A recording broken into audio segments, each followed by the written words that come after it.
যারা যারা পিকচার আছেন সবাই ভিউ দিবেন, ভাইরাল হইতে হবে কিন্তু অবশ্যই আজ ভাইরাল করে দিবে। দেন আরে সরি তো না মানে দিনের আজকে ভাইরাল হয়ে যাবে, সমস্যা নেই। 1 মিলিয়ন ভিউয়ার্স যেতে আছে। যারা যারা ফিল্মে আছেন সবার কাছে যাইবো এই ভিডিওটা।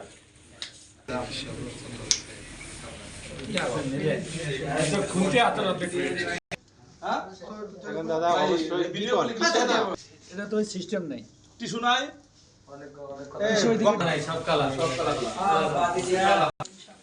দৃষ্টিভঙ্গি চেঞ্জ করেন একটু। কে কে বাদ আছে কুচু মিষ্টি নেন। বিবেক নাও। এই ডাবল দেন না কেউ খাওয়া ছাড়া না। না তো সম্পূর্ণ ছবি দেন। কুসুম বাবু আসেন বসে। তাহলে আসেন। কাটি দেন, কাটি দিয়ে মিষ্টি, ডাবল মিষ্টি তো কাটি দেন।